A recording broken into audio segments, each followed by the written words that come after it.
now that I think about it, the very first time that we went to the Michigan Conservative Union's annual conference, and this was their annual conference, although I don't think it was always called the Save Our State Conference. But the first time was, yeah, that's right. That's right. And the very first Michigan CPAC that we attended was 10 years ago. And it was at that conference when they first announced they were going to pursue passing right to work in Michigan, which people said couldn't be done. And of course, now everybody claims the credit for passing right to work in Michigan. But we remember who was there that day. It was Trucker Randy Bishop. It was Norm Hughes, who we sadly lost just a little over a year ago, but it was his organization that hosted the conference. It was Senator Pat Colbeck, and it was State Representative Mike Shirkey back then. And there was Gary Glenn, and there was Vincent Vernuccio, and who else was there? I'm trying to remember who else there was. Tony DeMott from Campaign for Liberty was there. And this year we had a lot of great speakers, and Pat Colbeck was there again. Trucker Randy was there again. So the movement carries on. And what we were presenting there was hot off the presses, our very newest update to the plan to restore clean elections in Michigan. People are saying in the chat, Shane, that they don't hear your sound. And you know what? Let me see if I can fix that. It might be a problem on mine because I could hear you. Shane, why don't you just say something briefly and we'll see if we have sound for you here. Let's see. We might have an issue here, guys. All right, let me see what I can do about this because I think what's happening is it's coming in my headset and it's not passing through to the desktop. So hold on, there might be a way I can fix this. I apologize for this, guys. I am new at YouTube, so we are going to have to try to make the best of this. Let's see if I settings. Oh boy. Let me see what I can do here.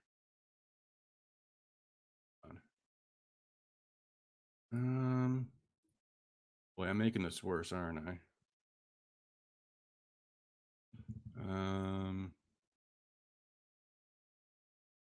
Hold on, let me remove this from the screen so it's not too distracting here. Speakers. Let's see what this does. Here, try talking again, Shane. Let's see what happens now.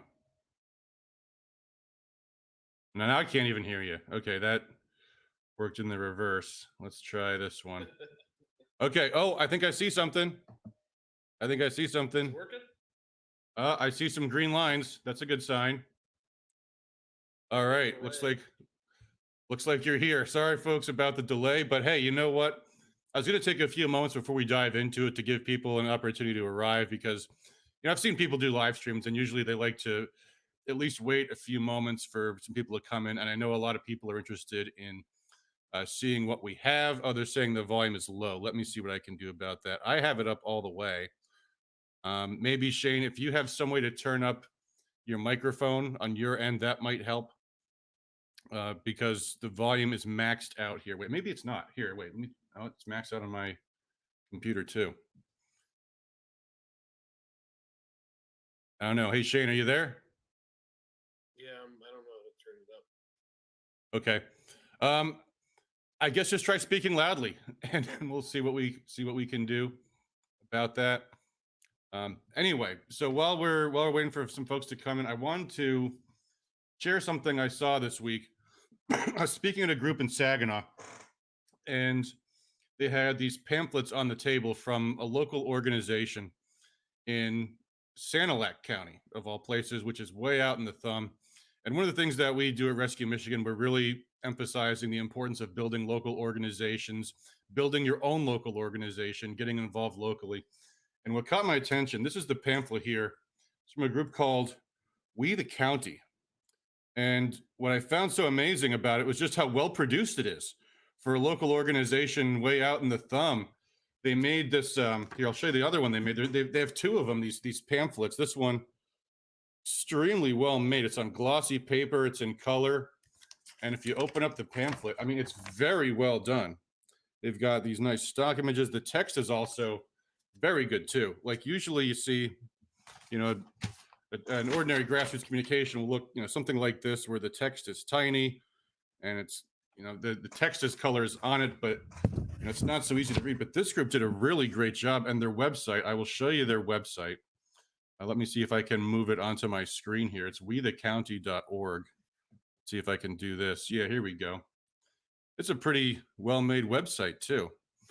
And I wonder if whoever designed these would be interested in helping some organizations design their own material. Someone says they're in 69 counties in Michigan. Well, this is the first I had heard of them. But bravo, guys. This is outstanding communications. If you look through their website, they've really done a great job. So I just want to showcase that, and also bring it back to something that a lot of people were asking me at the conference this weekend, which is I'm involved in so many organizations. I don't know which one to choose. I don't know how to keep on top of so many different things. People are asking, how do you decide what you want to get involved with? And, what do you do when there's so many groups? And why did you start the Rescue Michigan Coalition rather than, working with any other group such as the Michigan Conservative Union? And the answer to that last question I had to give is simply that I just had to be my own boss, and I had to do things my way. And I've been involved in lots of other organizations before, and we all have differences. We all have different decisions on tactics. We all have different decisions on what our most important priorities are. And there's a lot of great groups out there, and you don't have to be involved in just one. And obviously, it's tough to be involved in every one of them. But you look at what at the work that they do. You look at, it's like with the news, and you see, or maybe you can't see. Let me show you on my screen. We all have our favorite news sources, and on my web browser here, we've got some of my personal favorites. So we all used to use Breitbart, but then Breitbart turned into a pile of trash. Well, now there's Citizen Free Press, and it's a very Breitbart-like site that links a lot of articles, and so I like to go to them every day. And then we have, where'd American Greatness go? Well, of course, we've got Big League Politics, and Shane, you're the reporter for Big League Politics, so obviously I've got to check that site every day. Revolver.news is another great one, up and coming. Breitbart, not as good as they used to be, but still not bad. Another one I found that's just blown me away lately is AmericanGreatness.com. Has just absolutely outstanding commentary day after day after day. So how do you choose which news source you want to go to, and how do you don't have to choose just one. I mean, you choose a few. I didn't mention Town Hall, not because I don't like it. If I'm looking for more stuff, I might go there, but they're not in my top 5 anymore. And that kind of stuff happens. The Mackinac Center for Public Policy does great economic analysis, and they've been involved in, I'm getting an auto shutdown initiated message on my headset here. Shane, you might have to talk some more because it's making my headphones think that they're inactive. But hey there, how's it going? Oh, wait, that's right. You're not coming through my headphones anymore. We changed that. That's the problem. Well, shoot, you know what? I don't need these. All right. Now it feels like my head can breathe again. This is great. Anyway, you judge organizations by their work, and you get involved with organizations whose causes that you support, and there may be multiples, and conditions can change sometimes. The National Association of Gun Rights formed when certain employees at Gunners of America got fired because they attacked a politician that made a donor angry. I mean, these things happen from time to time, and it's up to you to decide what groups you want to support. And all you can do is stay engaged, stay involved, see what they do. I certainly always recommend staying involved locally. I mean, that's the most important thing, is your home group. But then for everything else, for state level fights, well, as I say, you see what groups are doing, you see how you want to get involved, and we're going to show you tonight what we are getting involved with. And let me make this other point, folks, because there's a big question of what's going to happen if, actually, I might go back to the chat before I really get into this document, but let me just finish my thought here. What's going to happen if multiple groups come out and they have competing election reform proposals and they're all different? We are not going to let that happen. And to the extent we possibly can. We can't stop any organization from filing whatever, but we are not going to be a fly-by-night operation. We are having high-level conversations with multiple organizations around the state, including the state party, including some of the larger conservative organizations. We're taking as much time as we can to get the policy right. And that's why when we first put this plan out less than a month ago, we called it a public draft. We want to get people's feedback on this stuff. And this is our second draft. And we're going to talk about the differences between the original form, what we have here, and what we're going to be adding into the next one, which is most likely going to be the final one. But let me go back briefly because I see there's people in the chat. So William Hamilton asks, how do I start in Lapeer County? And I don't know off the top of my head if there is still an organization in Lapeer County. I do know there's an organization meeting every single week in Oxford, which is adjacent to Lapeer County, and that's on our rescuemichigan.com calendar. So one of the things that we do, we really want to make it as easy as possible for organizations to network and get connected. Maybe later in the program tonight, we'll show you all how to do this. But when you log in, and I'm logged in, we have a tab that says Grassroots HQ.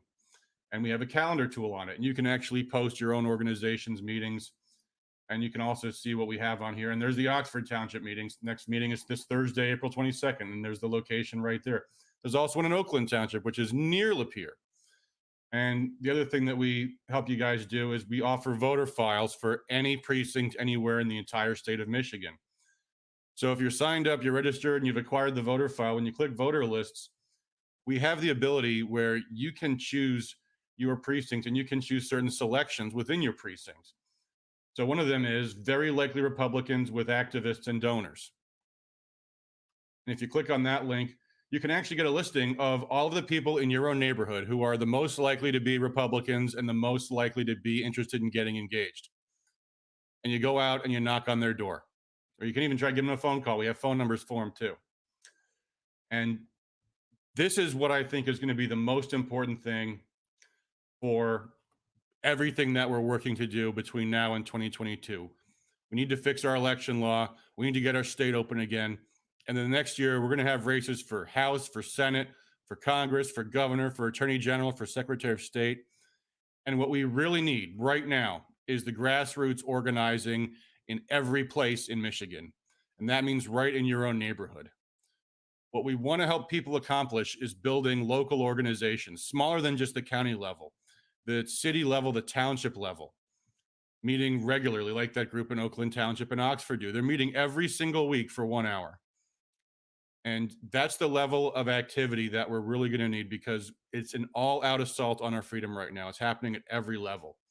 And the tools that we built at rescuemichigan.com are all about giving people the ability to organize locally. Shane, I've been going on for a long time. If there's anything you'd like to add, because I'm just about ready to dive in and start going through our election reform plan. But yeah, there's a couple things that I would like to add.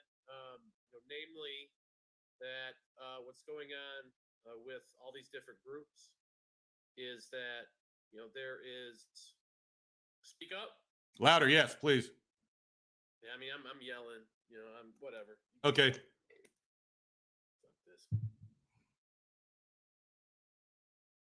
Go ahead. You're not inaudible. We were still hearing you, just not very well. But go ahead and say what you're saying. No, you just go. I'm good.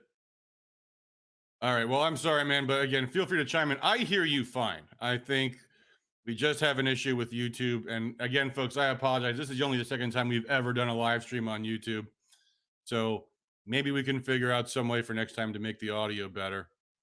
But in the meantime, we do have a comment in the chat before I continue on. The Republicans in Midland, Michigan are all rhinos. They only work for big business and not the people. Well, to some extent. And I worked on a campaign in Midland, and I understand the corporate establishment in Midland is big. But here again, folks, it comes down to what kind of organization you can build. Because an organization that exists currently might be all rhinos, but you know what? Your neighbors aren't all rhinos. And they're everywhere. I live in the most liberal county in Michigan, Washtenaw County. We went 25% for Donald Trump, 75% for Biden, according to the official results. But you know what that means? That means there are 50,000 Trump voters in my county. They are out there. They are on your street. They are in your subdivision. They are waiting for you to knock on their door. And if the local political establishment is not to your liking, then you need to grow the organization to compete with that. So also, he makes a point. Our public buildings in Gladwin and Midland are closed to the public, totally against the Public Meetings Act. Yes, totally unfair. We understand that it's difficult to find a meeting place, but again, knocking on doors, talking to people, asking around, you will find something someplace. A church that's sympathetic that will let you meet there. Maybe it's just a pole barn in someone's yard. Some people have houses that they can welcome guests into, depending on the home, depending on the neighborhood, depending on the community. Reach out, do the best you can, and sooner or later things will start to fall into play. But the most important thing is going out there and trying. Robert says, how about Shane call Adam's cell, put on speakerphone? Hey, yeah, that might work. Let me see. Well, I'll give it our best shot here. Let's see. I wonder, maybe I could even make it connect over. Okay, you hear me better now? Hold on, say it again. I'm just wondering, can you hear me better now? I hooked up a different microphone. It's still pretty low here. Why don't you try? We'll give it a shot. I'll put you on speaker on my regular phone. Leave your camera on so we can see it too, but we'll see how this goes. This might be awkward. And again, thanks for bearing with us, folks. We appreciate it. Hey, Shane, are you there? Can you hear me? We do. Although now it's feeding back into my speakers. Hold on. Try one more time. Let's see what happens here. Hello? Hold on. Let me go back to. Hold on. Oh, you probably can't hear me very well now, can you? I can hear you. Okay. Is there feedback, guys? Does this sound okay?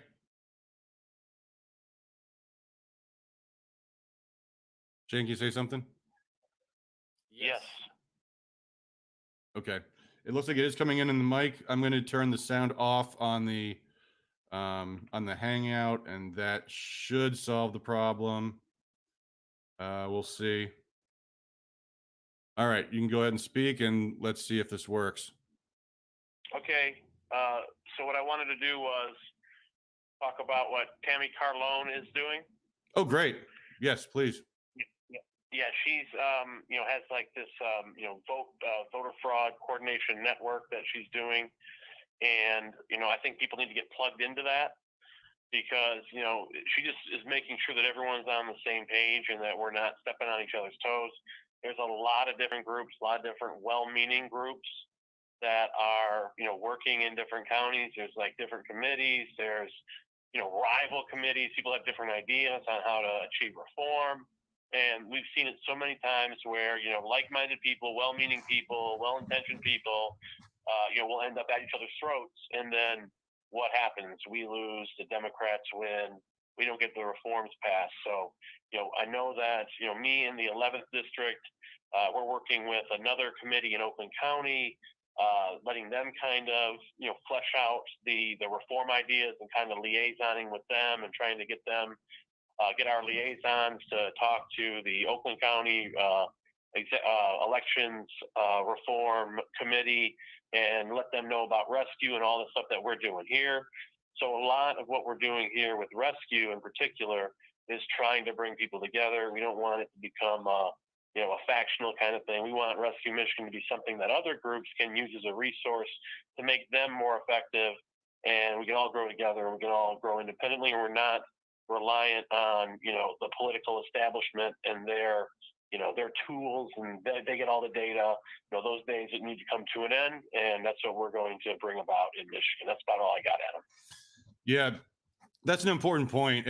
We're threading a needle here between what plan is going to be strong enough that that'll be, first of all, worth supporting to begin with, and secondly, that's going to be something that the grassroots will rally behind, that they're going to want to get the signatures, and it's also got to be something the legislature will sign.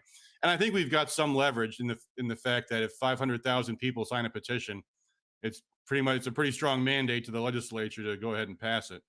But these things are all being discussed on an ongoing basis. We're going to show you what we have so far, and we're going to talk a little bit later on about what the next stages are, where this is going, and where we're hoping to end up, and when we're hoping to go out and start knocking on doors and collecting the actual signatures to get this thing done. But first, let's go through what we have here. If you saw how I got to this page, it's linked from the homepage at rescuemichigan.com, so you can follow along if you like, or you can read it at your leisure. And we're just going to break it down here. So this is a long document. It's a 119-page bill when printed off.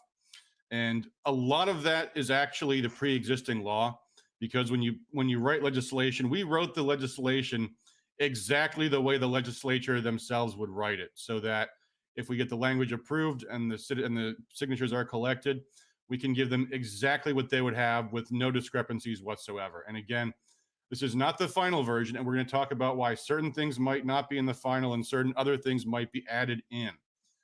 But we're going to go through what we have here. First, we have this top level summary of what the major elements of the plan are. And I saw somebody saying the problem is not the law, the problem is the law wasn't enforced.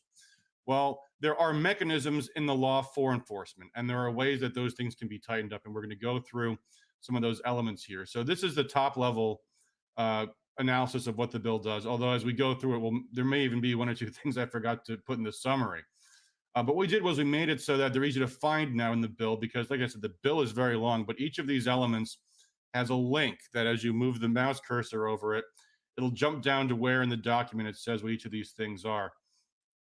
And it also has within the text of the bill, I just jumped down to one of them here. The text of the bill is in this, it's called monospaced font, where all the letters take up the same amount of space.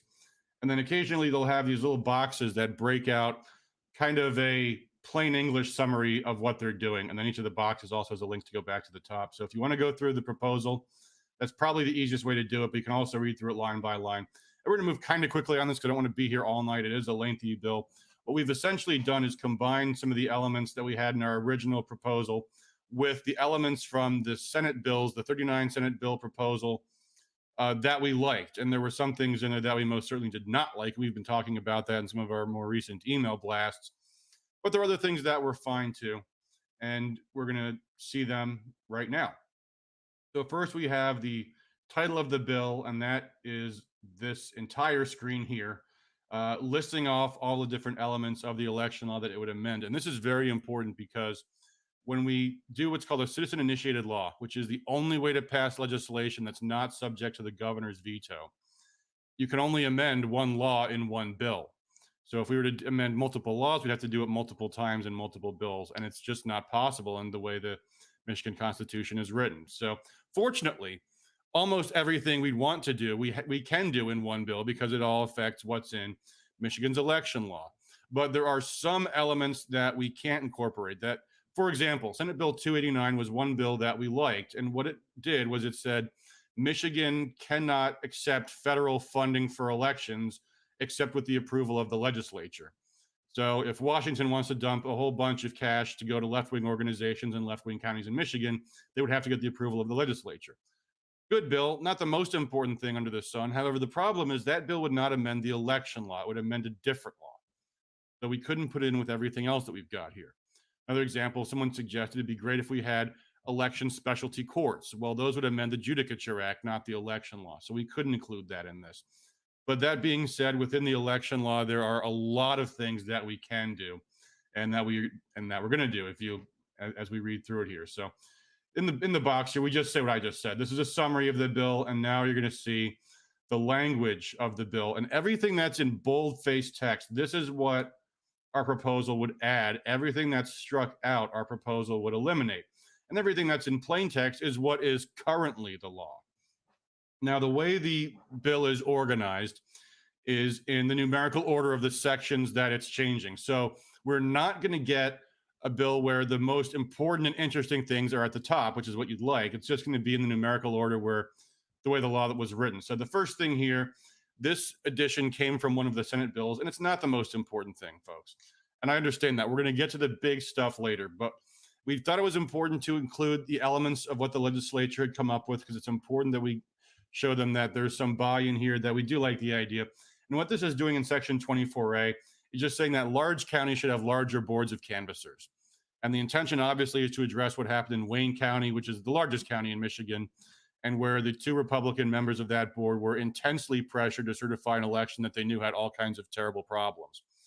So this proposes that a mid-sized county, which I think this would cover Washtenaw County, Ingham County, Kent County, those level counties, they'd have 6-member board of canvassers, and then with counties with a population of 750,000 or more, and that would be Wayne County, Oakland County, maybe Macomb County. I think Macomb County. They have an 8-member board. And the idea is that if you have more than just 2 Republicans on the board, they might have some strength in numbers. Again, not the most important thing, but the only reason it's up at the top of the bill and listed first is because that's just the section where in the election law they have the Board of Canvassers. And by the way, because we are at 119 pages of this bill, and we're going to probably be looking to expand it even more with some other ideas that we have, and we'll talk about those in a moment. But some things may end up being taken out of the bill, and what some things like this that are probably not all that controversial, we may actually just try to pass through the legislature through the normal manner, because this is the kind of thing that the governor might not actually even veto this. It's not an unreasonable proposal. It doesn't really come with much of a partisan angle to it.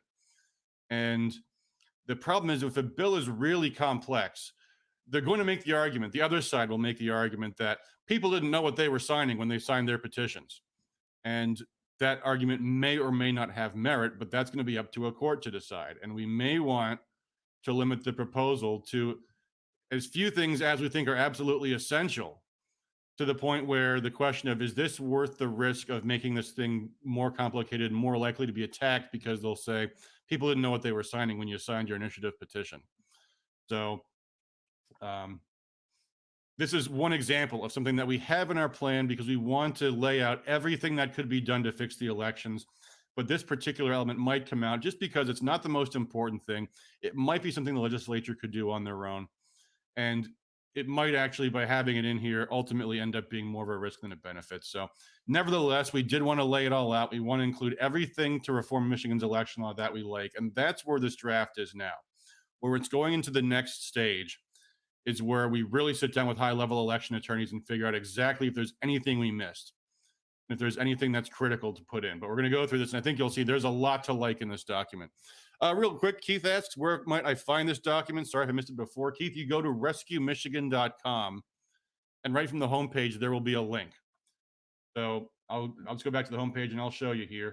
rescuemichigan.com, and I'm logged in, so it's just showing that. But then right here, it says breaking news, April 15th, read the updated election reform plan here. You click the link, and then that'll take you right to this page. So, all right, getting back into it, there's a number of, again, reprinting existing law. We can skip right over this because this is all the current law. There's nothing to see here. Renumbering some paragraphs, and then everything else here is just adding additional language to update what's there because of the addition of 6-member and 8-member boards of canvassers.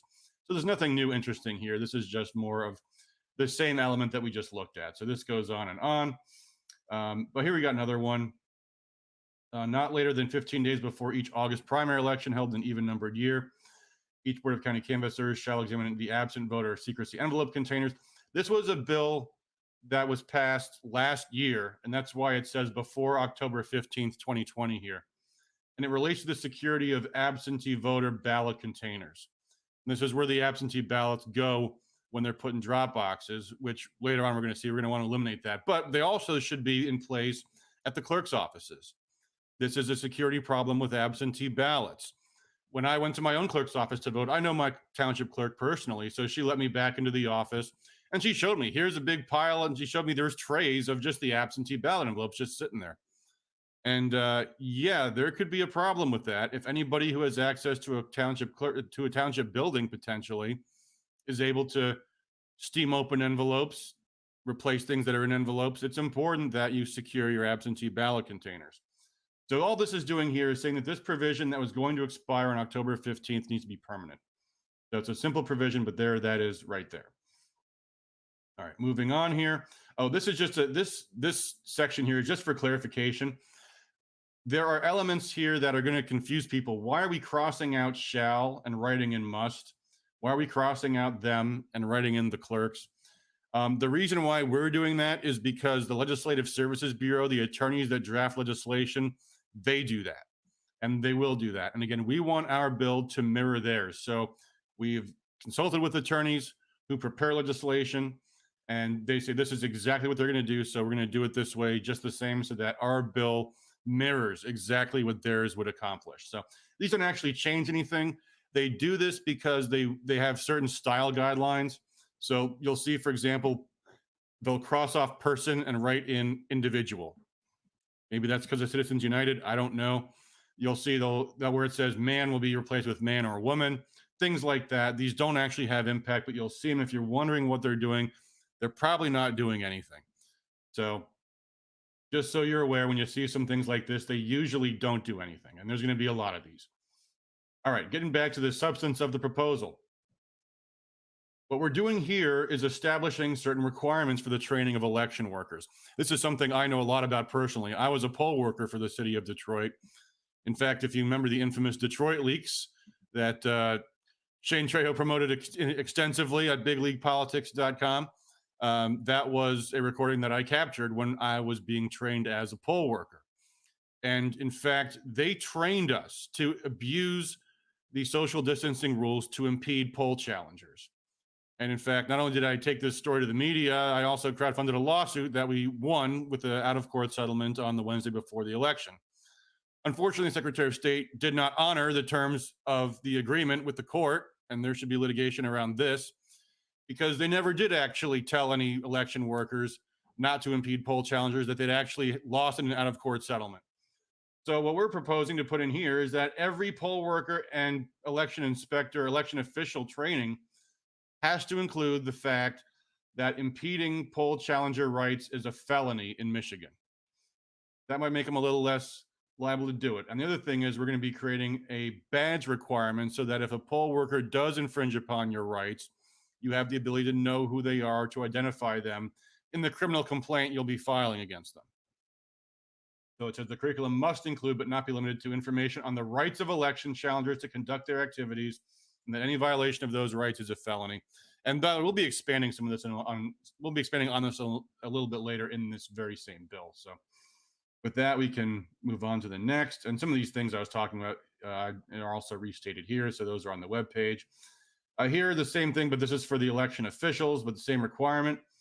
And now we've got another provision here. And this is a big one, folks. Probably one of the biggest. Signature verification. Probably the number one biggest way to steal an election is through absentee ballots. That was the conclusion of the Carter-Baker Commission report. Absentee ballots are a source for fraud. So what the Secretary of State did illegally, according to the Court of Claims, after the election, the Court of Claims got around to saying, hey, no, you shouldn't have done that. Didn't actually cause any remedies or anything. But what the Secretary of State did was have a presumption that, and she told every single clerk, you have a presumption that the signature is valid. And the Court of Claims said, no, you did not go through the rulemaking process, which the rulemaking process involves public hearings. It involves legislative review. It typically takes years, although it doesn't have to. The Secretary of State did none of that. So we have to have a universal signature verification standard. And later on in this bill, that will be established. Here we're requiring signature verification training for all county, city, and township clerks and for all precinct inspectors to comply with the rules promulgated by the Secretary of State under subsection 3. So that's coming up in a moment for an objective signature verification process. And that's right down here. Pursuant to the Administrative Procedures Act, the Secretary of State shall promulgate rules establishing objective signature verification process that is to be used in training for all county, city, and township clerks. The objective signature verification process must not include a presumption regarding the validity of any signature that is to be verified. So there will be a signature standard. And I don't see it in this particular spot, but we'll see elsewhere in this proposal. It has to apply equally to elections as well as to initiative petitions. Because if you've noticed, the Secretary of State has taken her sweet time very rigorously examining those signatures on the Unlock Michigan petitions, but not so much with the votes. Yeah. Same thing in California. They're very rigorously reviewing those signatures for the recall of Gavin Newsom, not so much for the actual voters. So a signature standard is important, and having it be done through the rulemaking process means it will be accessible to the public notices, public hearings, and then ultimately publication in the Michigan Administrative Code. So that is what that does. All right, now this section, this came from the legislature, and this relates to the audits and particularly to transparency in audits, because, you know, people don't really know what exactly an election audit is, and whether that's something where a forensics team is brought in to examine whether or not the ballots were creased and therefore might or might not be possible to have been in envelopes or not, versus just, you know, looking at the results and seeing if the numbers match or not.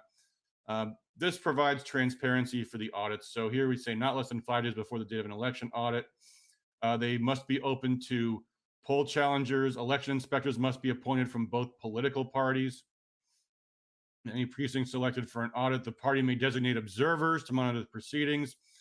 In addition, the Secretary of State shall provide live video streaming of the election audit in each precinct on the Secretary of State's website.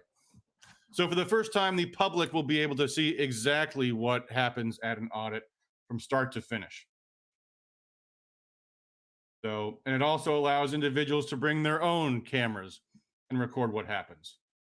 So there'll be documentation of evidence. So if the laws are broken, there will be ample evidence of how laws were broken for a court to adjudicate, not relying on just affidavits, but have actual video evidence that a court can consider and that the public can see. All right, next we have section 31B, not later than July 1st of each odd-numbered year or March and July of each even-numbered year.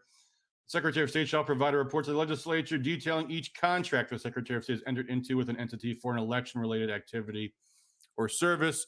So there's transparency there. And we'll see later on in this proposal, we also have a prohibition on private money for elections. We'll talk about that when we get there.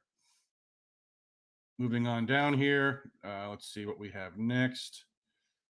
Requirement about the canvassers of petitions. So when the Secretary of State takes 6 months or more to complete the canvass for the Unlock Michigan petitions, which is ridiculous, we're saying no, the petitions have to be completed within 100 days and then immediately forwarded to the legislature for consideration.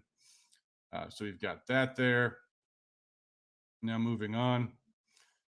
This is relating to requiring the Secretary of State keep their records up to date. And this comes from the legislature's proposal. So it requires the Secretary make a report to the legislature regarding all different programs that she uses to keep track with address verification. So that's all in here. And they have all these other requirements. So this is reporting, making sure that the voter rolls are kept current. So they have to make all these reports. They have to check these different services. They have to report which services they're using. Electors who have changed residence and moved out of state, changed residence, moved in-state. In-state duplicate voter registration cards, electors determined to be deceased. Then they make these reports public. The date the Secretary notified electors affected by the information obtained, saying, hey, you're not registered there anymore.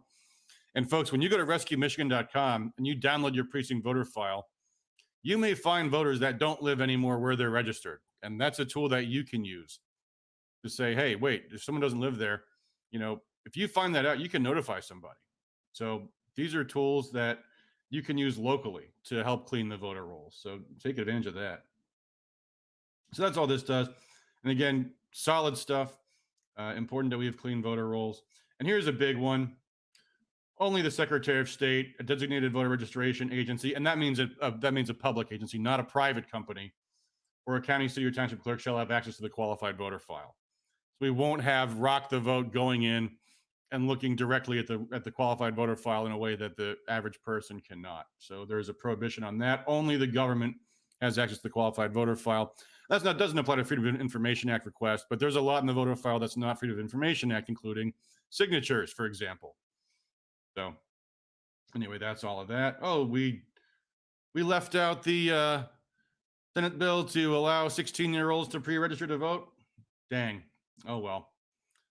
So I have to leave that one aside.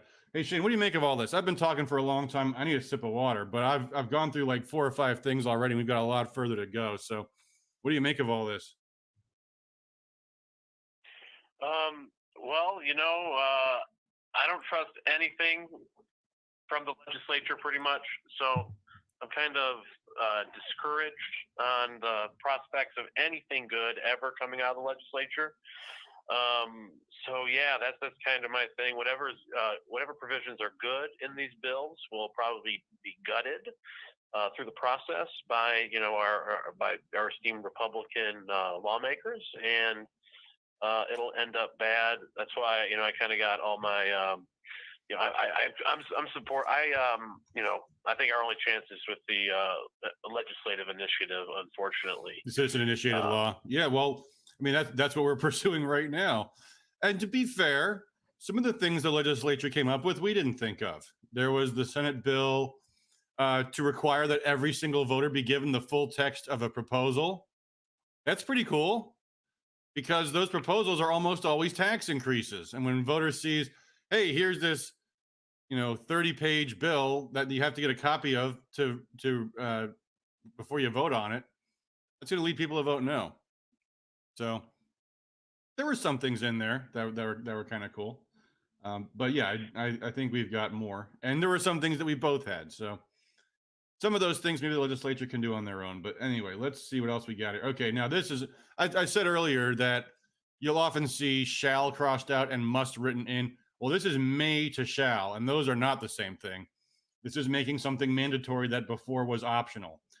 The city, county, or township clerk shall capture or I don't know why they didn't use must, but for some reason they used shall. Anyway, they have the same legal meaning. There's just a style difference. But anyhow, capture or reproduce the signature of an elector from a voter registration application and transmit that to the qualified voter file. And that's important because what we have in this proposal further down is that there must be signature verification. When I worked as a polling place in Detroit, there was no signature verification whatsoever. None. And we're going to change that. So we have to make sure the Secretary of State has every voter's signature from when they apply to vote. So that is that piece right here. Here we have, this came from the legislative proposal, I think, one of their bills, increasing the frequency that clerks must forward last known addresses to the Secretary of State when they get flagged for being dead, and some other elements in here. So each county clerk has to, at least every 2 weeks or more often if necessary, use a list and the information provided by the Secretary of State to flag in the qualified voter file the registration record of any deceased elector in the county. Elector just means voter, and so on. So this is more cleaning up the rolls language. And again, this came from the legislature. At least once a month, the secretary will collect all this information, post on the Department of State website all of the following: the total number of registrations flagged, total number of registrations flagged broken down by clerks, and flagged broken down by city and township. So it's requiring they clean the rolls on a regular basis, and it's also requiring more transparency. Now, what we're doing here, let's see. Each election before giving. Okay, now this is a big one, and this one came from the to be fair, this one came from the legislature, doing away with the affidavits. If you don't have ID to vote in Michigan currently, you are required to sign an affidavit saying, yeah, I'm who I say I am. Trust me, I wouldn't lie.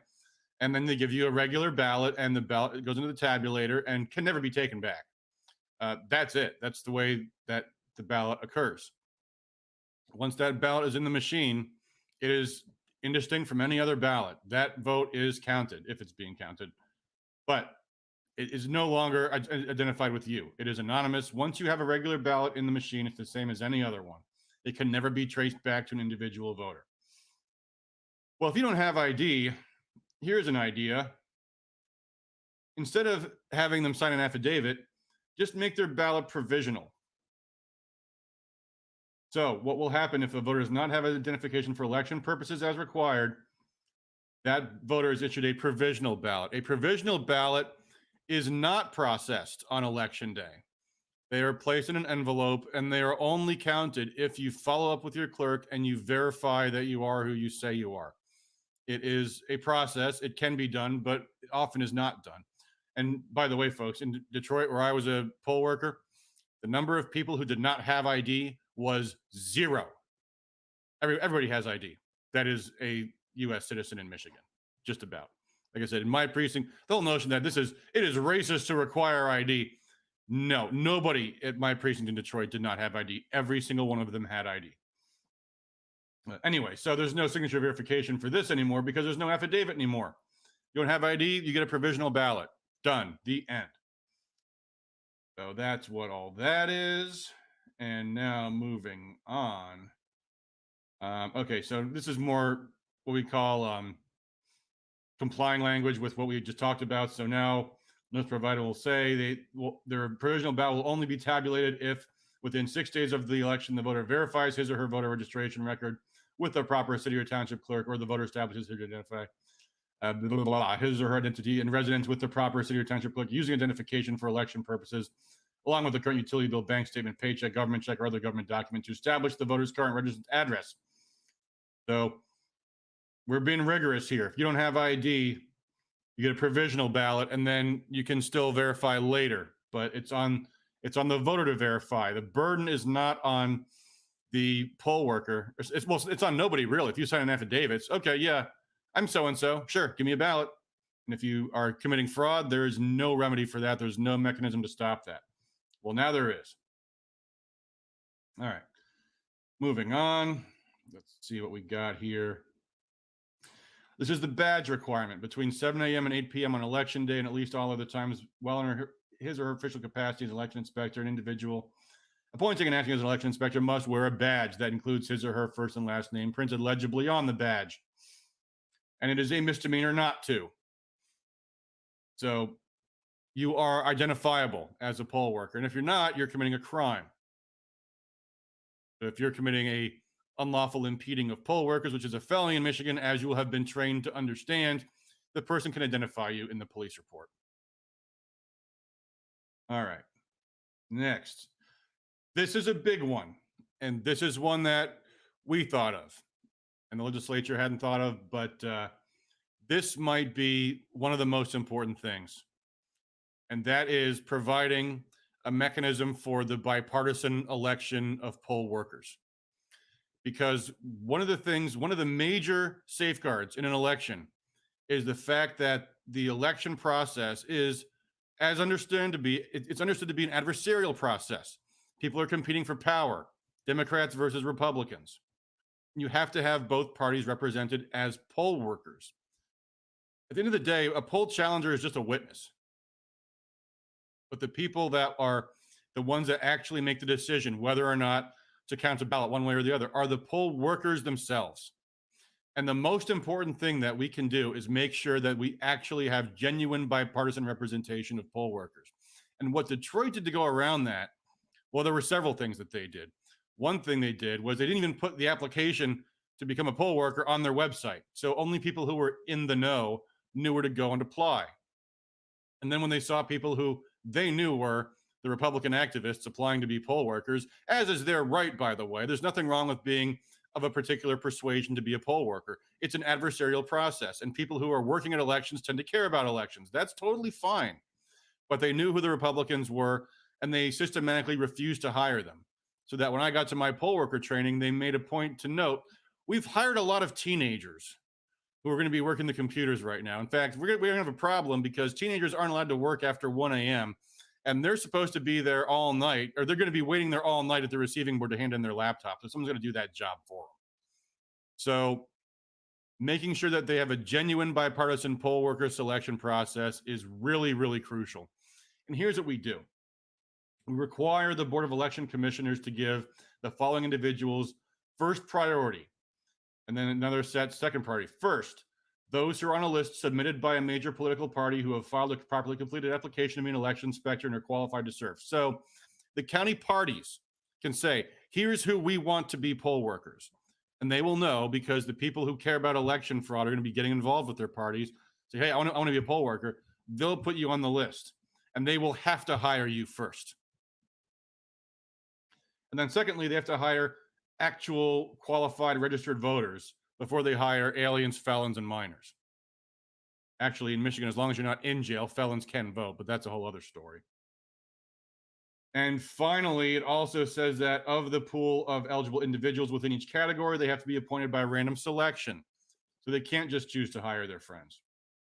And it's also, by the way, in current law. It's in current law that they hire an equal number of Democrats and Republicans.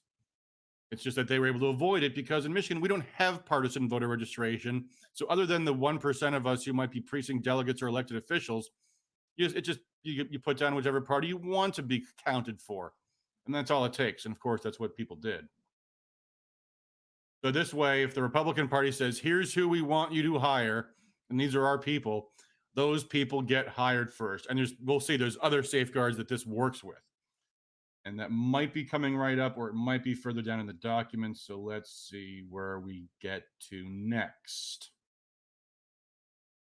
Okay, here's one that came from the legislature. And this is another this goes to the same thing, but it's also, this is all building on what we had here. So here it says, if a city or township board of election commissioners is not able to appoint an equal number, the clerk must submit a report to the Secretary of State not later than 10 days later, detailing what efforts were made to appoint people of equal number. So it's just a transparency measure. But then here we have that they have a clear and specific time window when they're hiring and a clear and specific process to apply to be a poll worker online. So at least 40 days, but not more than 90 days before each election. So there's the hiring period. Each city and township clerk must post notice on the website, including the application process. The posted notice must include information for completing and submitting the application to be a precinct election inspector electronically to the city or township clerk. They shall not accept an application more than 90 days before the election and may only accept an application less than 40 days if there are not sufficient individuals already hired or already submitted. And only those individuals who submit a properly completed application to be an election inspector are qualified. So we've clearly defined what the process is to be hired as a poll worker. We require that they give equal representation to Democrats and Republicans. They have to submit a report. If they don't, the parties get first pick in who they hire. And then finally, within the group of people that apply, they choose by random selection. So all of this is absolutely critical, because what they did last November was they controlled the environment at TCF. They controlled who was a poll worker. They controlled who had authority, and they hired young kids who would be obedient to those authorities. But here's how we get around that. All right. Each city or township clerk must make the application available electronically, so it's open to the public how they apply.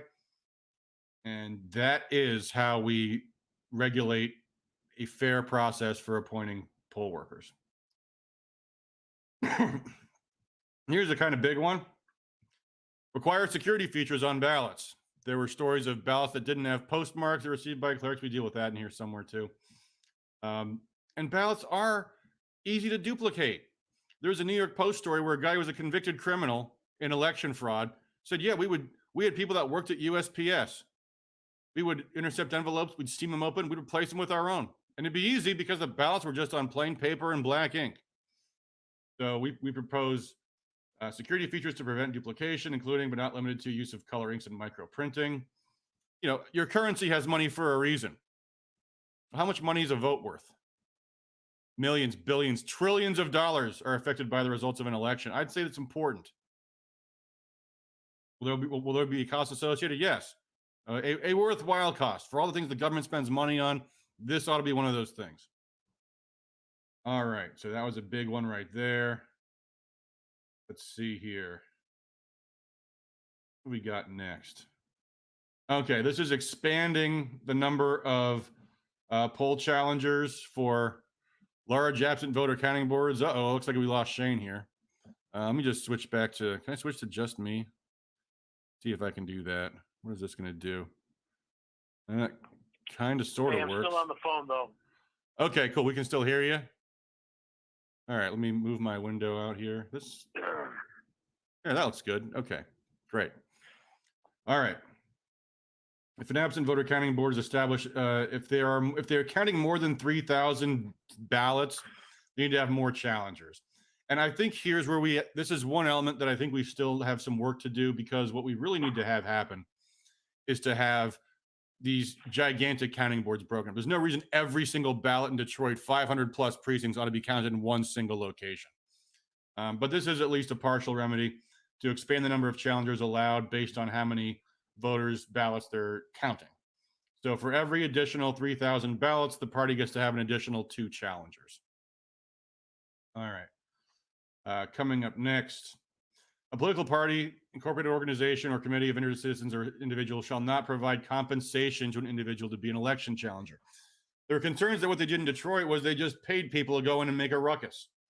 And poll challenger it's an important legal duty. It's a safeguard on the election. They shouldn't just be hired guns. They should be people that are trained and interested in preserving the integrity of the election, serious, genuine, motivated people. They should not need to be paid. They should be organizers, volunteers, not just people they bring in off the street to be hired heavies. All right, now this stuff came from the legislature, from one of the Senate bills, and it's codifying the rights of poll challengers. I was a little unsure about this one because These already are their rights. They have this. This is what we won in court 5 days before Election Day, was for the Secretary of State to agree that they have to give them reasonable distance. And that means a distance that allows election inspectors sufficient room to perform their duties while still allowing challengers to clearly read and observe the poll books. And again, when I was being trained as a poll worker, I remember clearly how they were telling us how exactly you could abuse the social distancing rules to impede poll challengers. They said they have to wear masks and they have to stay 6 feet back. And that's important because they can come behind your table, but if they don't have 6 feet, they can't come back there.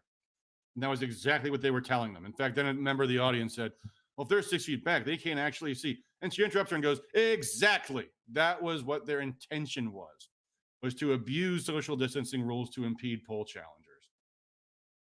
So here we are laying out the rights of poll challengers, which are rights they already have, but, you know, putting them in statute might actually expand that and protect a little bit. So very good here. And again, this is already their right, but I've had people in polling places push back on this, and I've stood my ground saying, no, I'm certain I have the right to see the tape that comes out of that machine when the polls close. But some of them will push back. So, okay, put it in statute. Very good. But here's one thing they don't already have a right to do. And that's use a smartphone, tablet, laptop, or other electronic device in a polling place or at a counting board, as long as it's not hindering or impeding an elector's right to vote a secret ballot.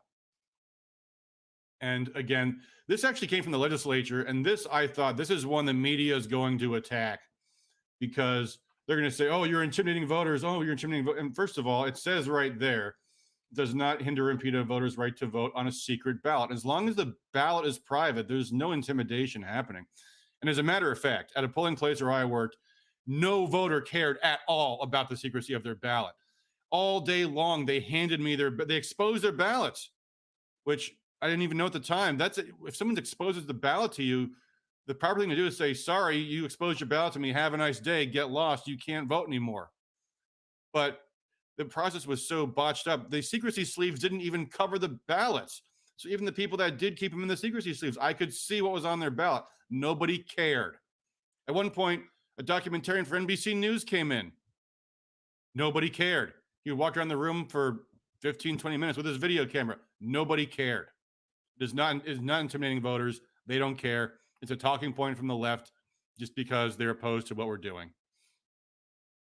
So anyway, so there's that. Also, a right for the challenger expelled from a polling place to demand and be provided a written explanation for the expulsion from the chairperson of the Board of Election Inspectors so they can document the crime that was perpetrated against them.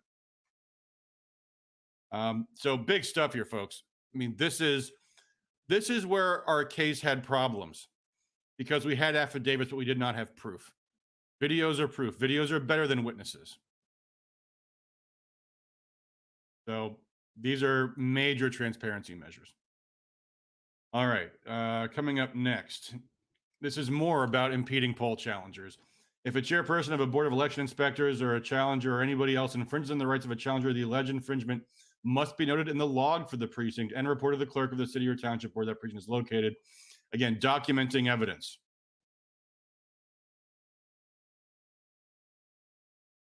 And you know, it's funny because it says here if someone is determined to have infringed on the rights of a poll challenger, the city or township clerk shall prohibit that individual from overseeing or monitoring election activities for 2 years. Well, yeah, because they'll be in jail anyway. I mean, not necessarily. We do have a 2-year felony in here for.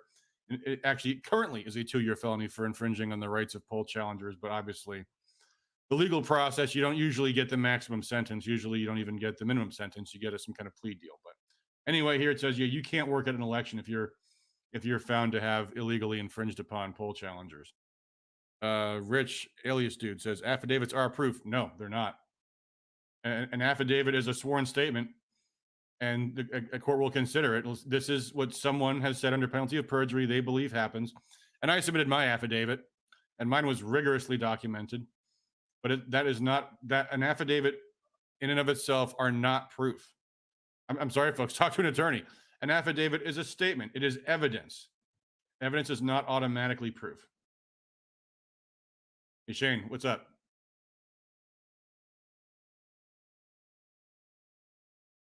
Hey, I'm back.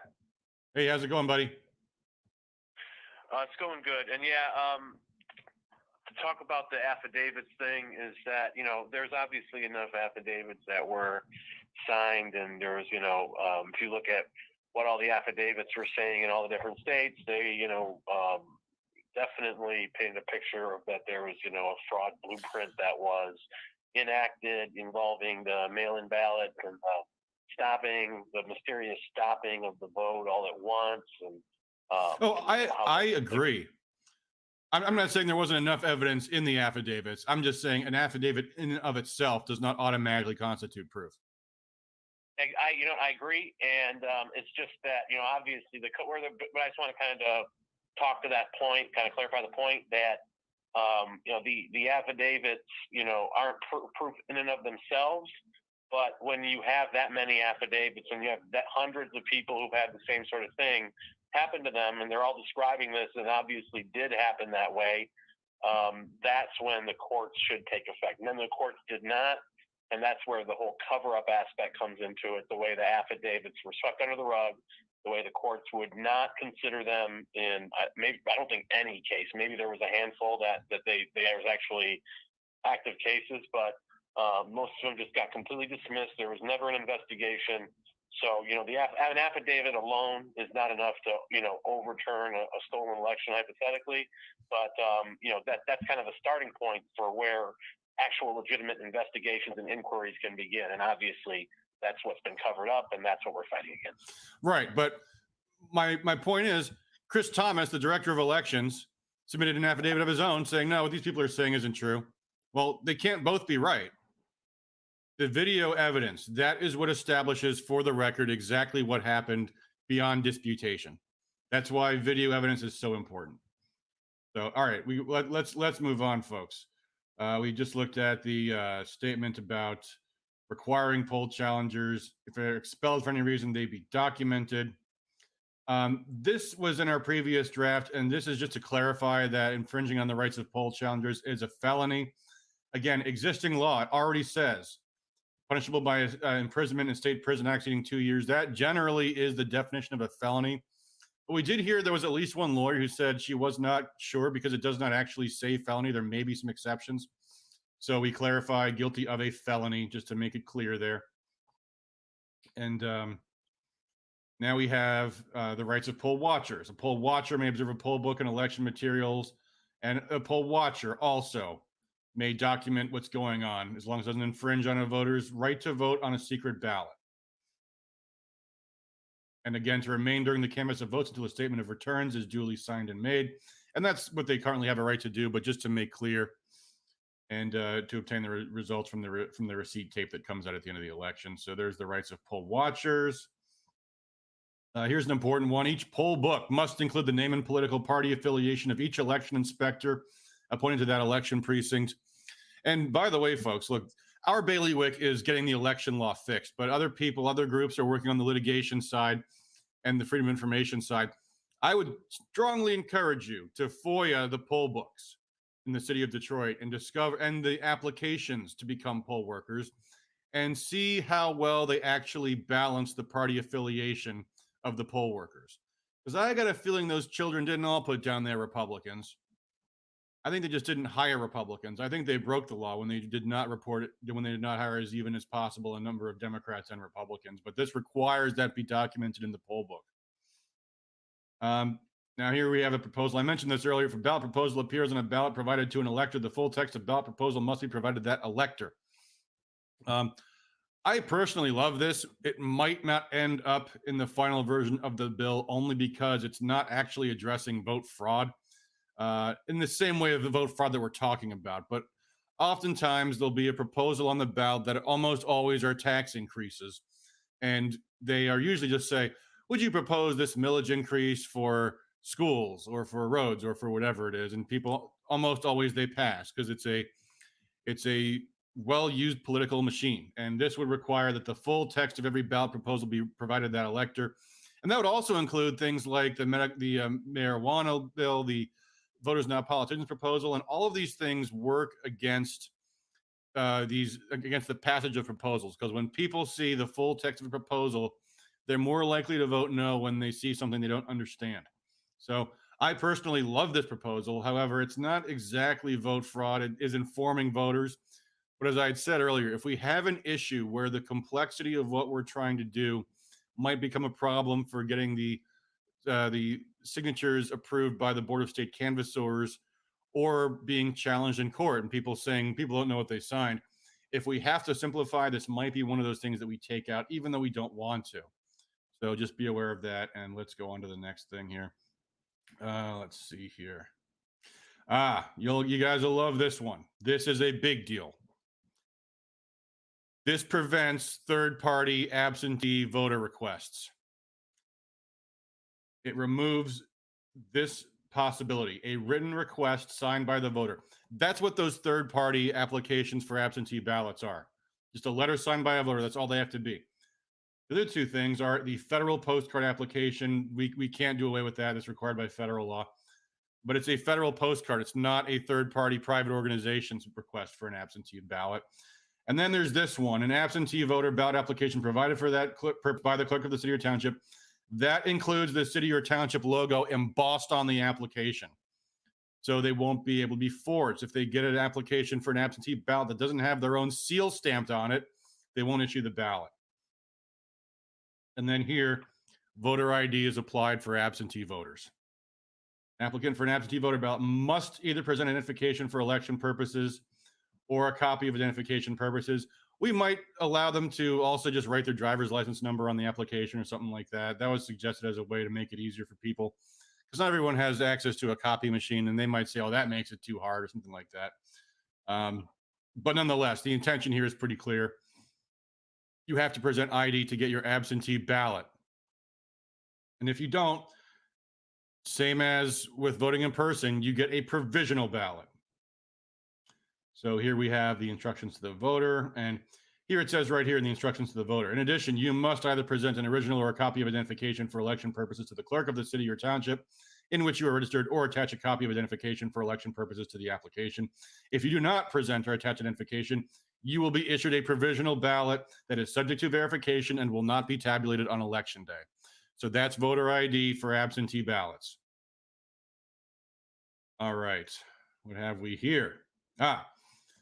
More about third-party absentee ballots. The city or township clerk shall only accept an absent voter application from an elector as described in subsection 3, and the Secretary of State is prohibited from sending or providing an absentee voter ballot application to an elector, including but not limited to providing a direct link to an absent voter ballot application on the Department of State website. The Secretary of State can't do voter recruitment there either. People have to actually request their ballots. They can't do ballot solicitations all by themselves. And that's just a basic common sense thing, folks. If you are voting, the presumption that you are making a decision based on caring enough about the outcome of the election to vote is that you actually ask for a ballot. The only reason why they're sending out ballots and applications en masse is to make it so that they can either harvest ballots or steal ballots. So, and fraud either way. In addition, an applicant for an absent voter application must attach a copy of the identification. We covered that already. And what else do we have? If an applicant does not attach identifications, the clerk must issue a provisional ballot. We talked about that already. Let's see here. What else do we have? A lot of pre-existing law. More pre-existing law. Let me just double check. Emergency absent voter. It's the same thing. Present identification, or else get a provisional. Hey, what's up, Shane? Oh, 1 second, I'll be right back. Oh, sorry, I just saw your microphone was making some sound. More about provisionals for people without ID. So some things in a bill will have to be said multiple times for various reasons. This is crossing off everything about affidavits, which would no longer be used. They'd be getting provisional ballots instead. That's what all this is. Oh, wait, no, this is some new stuff now. This is the ending of the absentee ballot drop boxes. No need for them, folks. The absentee voter period is 6 weeks. That's absurdly long. And every city and township has at least one clerk's office. Detroit has multiples. So there's no need for absentee ballot drop boxes. They're just an additional point of failure in the chain of custody. So The legislature proposed imposing some security features, making them have video cameras on them, things that have costs. You should just get rid of them. We don't need them. Nobody needs them. It was all part of the COVID scare. It was all a pretext. They're not necessary, so we just do away with them. Legislature came up with this idea: prohibit cities and townships from providing prepaid postage on absent voter ballot return envelopes, and same for the Secretary of State. Good, that's our tax dollars. If you care enough to vote and you can't vote in person, for the luxury of voting absentee, you can pay for a stamp. Someone says, is it possible for the voting machines to maintain integrity? Can we trust the machines? We will come to the machines in a little bit, but let's keep on going through. We will get to your question about the voting machines. What else do we have here? The full text of the ballot proposal, we covered that already. Dropbox removal again. Let's see here. What else do we have? The clerk of a city or township must record on each absent voter ballot return envelope whether the absent voter ballot return envelope was delivered personally or was delivered by the Postal Service or another public postal service. If the absent voter ballot return envelope was delivered to the post office and does not have a postmark, the city or township clerk must reject that absent voter ballot, and that absent voter ballot must not be counted. So if ballots don't have postmarks, they're not going to count them. And they will note how many they came in through the mail versus how many were delivered in person. So those, and they write on each envelope, so they will know.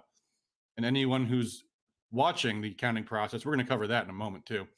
Anyone who's watching the process can ascertain if a ballot does not have a postmark, they cannot count it. Hey, this says it was received in the mail and it's got no postmark on it. Sorry, you can't count it. All right. This is another chain of custody provision. This is a small one. But we have a thing in Michigan called the ballot tracker program, and it's optional. We're making it mandatory to have access to the ballot tracker program, where if you vote absentee, you can call your local clerk's office and say, hey, did you get my ballot? And they'll tell you if you got it. In fact, working on campaigns typically will FOIA that information every single day from every single clerk in the district that your campaign is operating in. It's called the absentee chase. So these are things that the clerks already have, they're accustomed to, but they should provide them to the public so that you, the individual, can confirm, did you receive my ballot? And when did you receive my ballot? So small thing, but not bad. What else do we have here? Let's see, we're going to keep going. I kind of like when I can scroll through a lot of text because it means we're making good progress here.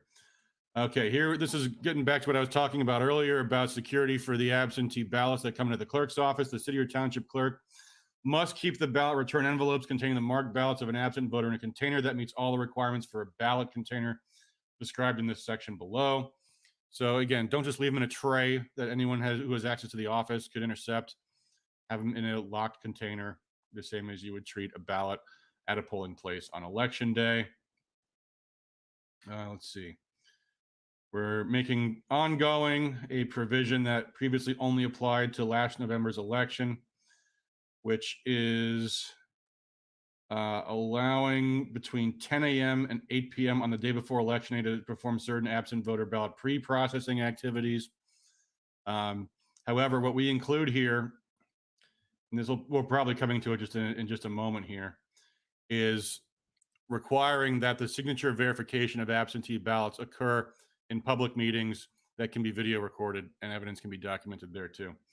So not later than March 1st of every 2 years, the Secretary of State shall provide a written report to the House and Senate committees dealing with elections that contains the following information: how many ballot pre-processing activities they did, how many registered electors they have, how many were voting absentee, how many voted in person on election day, how many absent voter ballots were not returned, number of electors on a permanent absent voter list, if applicable, the number of ballots to be duplicated in each city or township. So providing a report to the legislature, fine, good, transparency. That's all. That's all gravy. Let's get to the big stuff again. The tabulation of absent voter ballots by an absent voter counting board or combined absent voter counting board is subject to Section 801B, which I assume is coming right up here. Let's see. Don't let me forget 801B, because we got other stuff here. Any absent voter counting board, an election inspector, challenger, or poll watcher is authorized to use a camera or video camera to photograph or videotape the proceedings. And again, documenting the evidence at least 14 days before an election at which an absent voter counting board will be used. The clerk of that city or township must post notice of the meeting location, the time, the date, including but not limited to the date, time, and location that each absent voter ballot counting board will meet to verify signatures on absent voter return ballot or absent voter ballot return envelopes. Like in Oakland County, where you had absent voter counting boards on election day, all the people did there was pull the ballots out of the envelope and put them into a stack and then put them in the tabulation machine. The fraud occurs at the signature verification process. That's where you need to have people watching. The signature doesn't match. This is the same signature on the envelope we just saw a second ago. That's where you need to have signature verification. It's where you need to have watchers. So that's what that's all about. Providing a mechanism for the public to be able to verify that they're actually verifying the signatures in the prescribed manner. The time and location at which the signature verification process described in this section must be open to election challengers and poll watchers. And again, this is all about transparency. Just to catch up on some of the comments here, I apologize for not addressing these questions. Can I photograph my ballot? Janice, I believe they recently changed that law. The answer used to be no. And I think they allowed it, they called them ballot selfies. Originally, the idea was you wanted to be illegal to take a photograph of your own ballot because that might be a problem of voter coercion, voter intimidation, a husband commanding his wife to vote a certain way and take a picture of it, et cetera. You know, that type of thing. People today don't care anymore. They've done away with that provision. I believe they have, called ballot selfies, because people are taking them now and they're not intending to be sweeping in people that are just innocently taking pictures of their ballot because they're proud of how they voted. And again, this goes to the arguments that the left will make, accusing this of being voter intimidation. It's absolute, utter nonsense. They don't care anymore. All day long in Detroit, people were showing me their ballots. Nobody cared. So what else do we have in the comments here?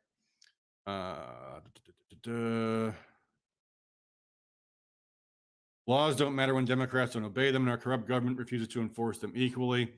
Well, they matter a lot less. It doesn't mean they shouldn't be improved. There are remedies. They don't always succeed. The system does not always work. It doesn't mean you can just sit back and say, well, the whole system is broken.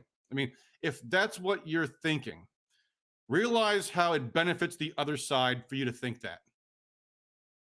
The left wants you to think that, folks. They want you to think your vote counts for nothing, so you don't campaign, so you don't vote, so you don't knock on doors, you don't do the shoe leather work of changing our country by changing people's minds and showing people what's going on in the real world.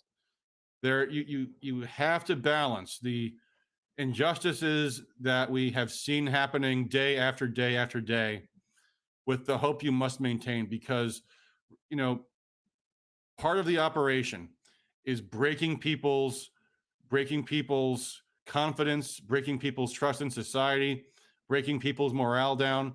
They want you to be miserable. They want you to be depressed, and they want you to think it's all hopeless, because then why would you get involved in any of the campaigns, which we need to win if we're going to roundly reject the most incredible deprivation of liberty that our country has ever experienced. So I hope we have a successful election in 2022. That's why we're trying to change the policy. That's why we're trying to recruit organizations into the coalition. That's why we're trying to help people build local organizations, because we can't afford to drop the ball on this, guys. That's why we're called Rescue Michigan. We're in an emergency. We're in an existential crisis in our society. So I understand there's a lot to be upset about. I understand they do everything they can to cheat. But when you start thinking your vote counts for nothing, that there's nothing you can do, that's a dangerous attitude. The better attitude is what Robert Barnes says when he files appeals to the Supreme Court. He says, yeah, I don't think we're going to win, but I want to keep banging on that door. I want their clerks to read my briefs. I want my clerks to read my arguments. I want to keep speaking up and speaking out as often as I possibly can, because sooner or later they might hear some of these cases. I mean, and let me interject there for a minute. Yes. One of the things that kind of shows how you can win by losing is Laura Loomer. She keeps filing lawsuits against big tech, All of them have been dismissed. One of them was considered briefly by the Supreme Court, but then they dismissed it. While that looks like losses, however, her putting the ideas out there and her lawyers putting the ideas out there in the ether that these big tech giants are not market entities, they are more like monopolies or utilities, something to that effect. And Section 230 protects them too much. That's what the issue was about. But she put the idea out there, and then now Justice Clarence Thomas is championing that and making the arguments for that in legal briefs. So by fighting, by putting ideas out there, you can make change. Even if you don't win a campaign, you can have effects that will kind of cascade through the political system. And it's all local. Obviously our federal reps, our state reps, even probably our county commissions and local government, they are, very corrupt in many instances. They won't say anything about voter fraud. It's very frustrating. But the only way you're going to get them to acknowledge these things is by putting the heat on them at a local level. And all politics is local, as Tip O'Neill said. That's one of the most true maxims there are out there. And you can get involved locally, and there are more angry people now than ever before. And you can rally them. Most of them want something to do, and you can get them on to Rescue Michigan and do whatever initiative you want off of this website, whether it's on voter fraud or anything else. So it's all out there. It just we need to be the ones who get the ball rolling. And once we reach out to those people, we bring them out. We show others that it's okay to speak out, that it's not something that's going to hurt you or kill you. Once there's enough people who are standing up, all this cancel culture BS and all their mob tactics are moot instantly. So we just have to be the ones who do it. So don't be discouraged, because there are tens of millions of people out there ready to fight. We just have to be the ones to get it going. Right on. All right, I just noticed the time, and we've been going for quite a while. So let's try to plow through the rest of this here, folks, and then I'll come back and answer some more of your comments here. What else do we have? I think it looks like we're getting kind of low, but there's gonna be something. Okay, let's talk about the tabulators. Right here. Prohibit them from being capable of being connected to or operating on the internet. Period. Paragraph. That right there is one of the biggest things about the black box voting machines, is not letting them go on the internet at all. The other thing is, how are you sure? How can you be sure that the machines are counting the votes properly? Well, one way is when there is a recount. And I was involved in the recount once in 2016, I think it was 2016.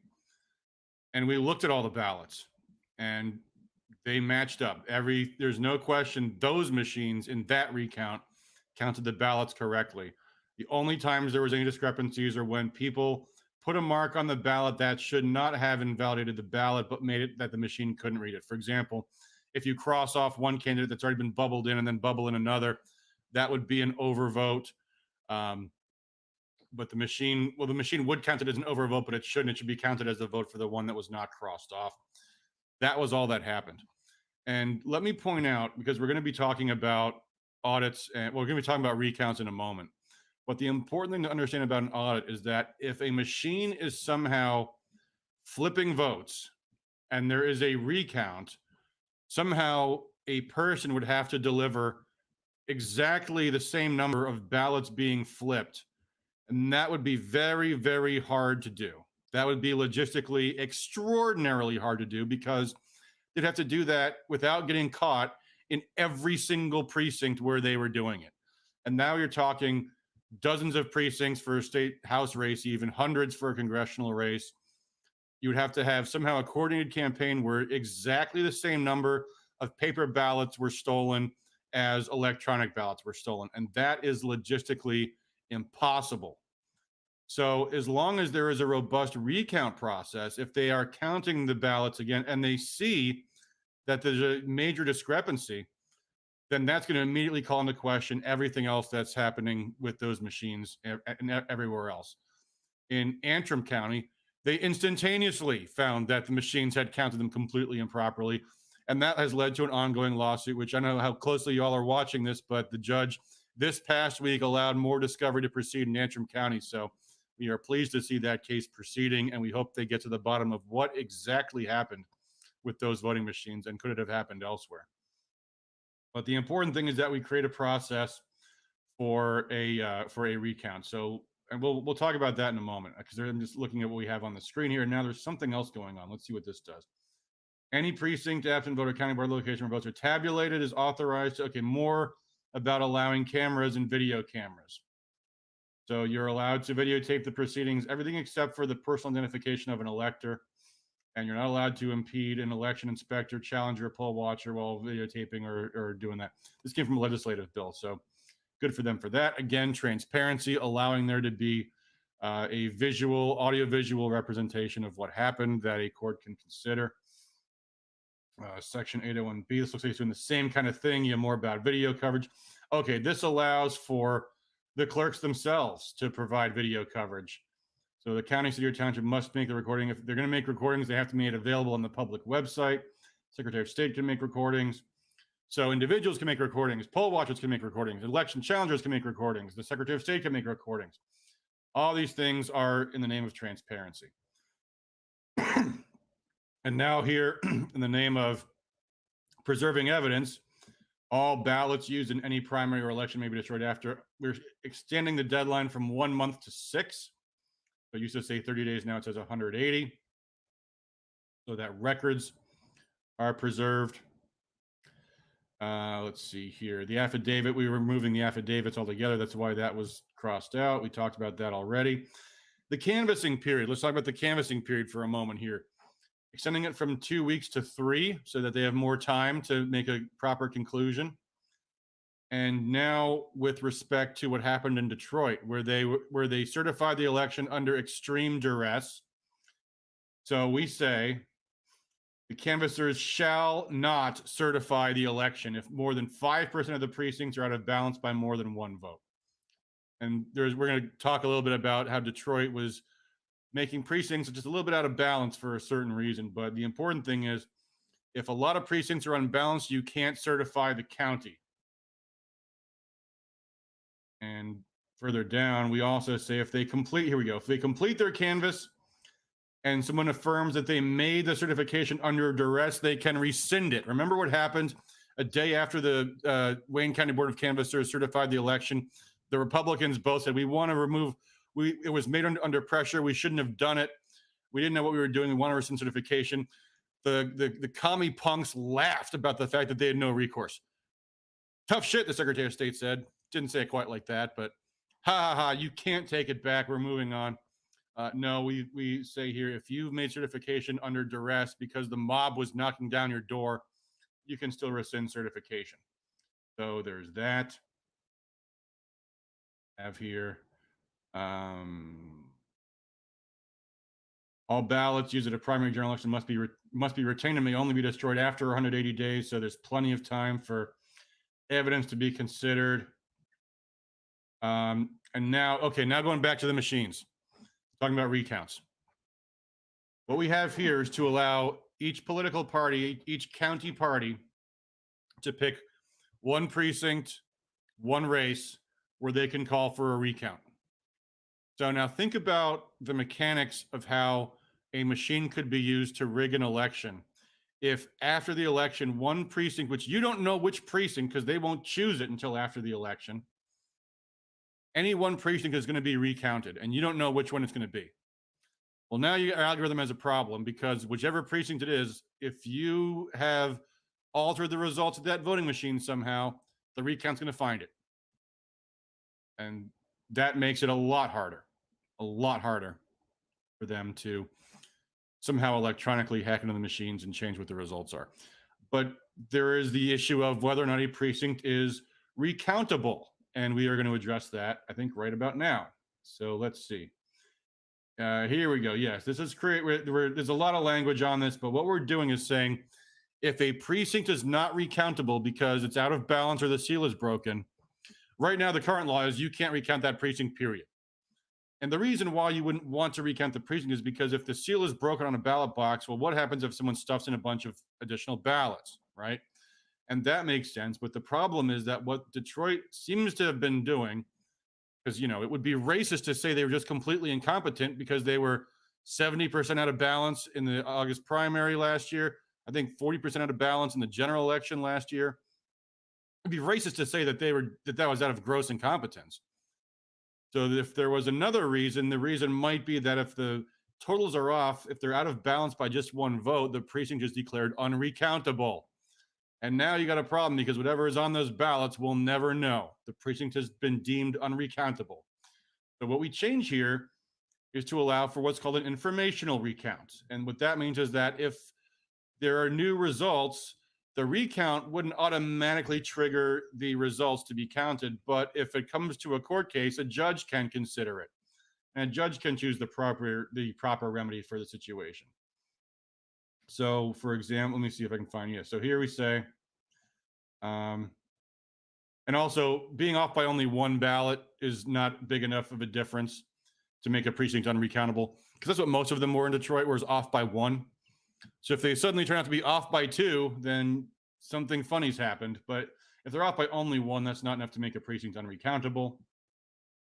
And if the number of ballots to be recounted in the precinct does not match, and the difference is more than one ballot, that precinct can be recounted for informational purposes. And that informational recount cannot be used to change the result of the election except by a court of competent jurisdiction.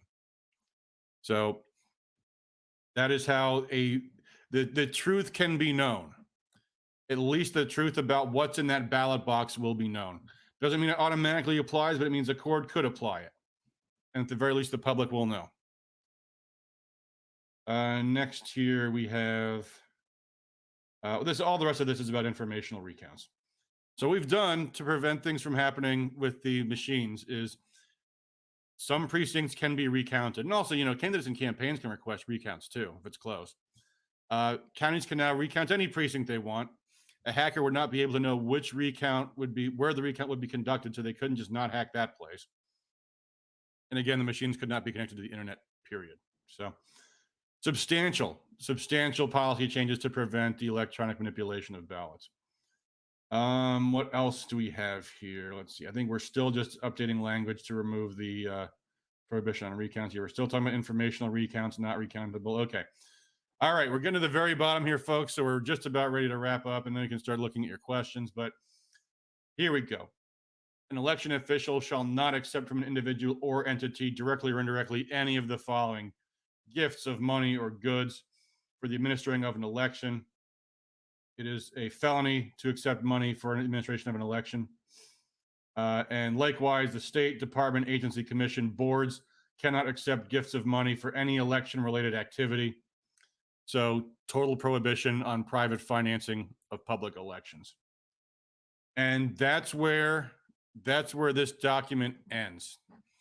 So before we take some questions, and I see there are some questions in chat, I want to talk about where we are in this process right now.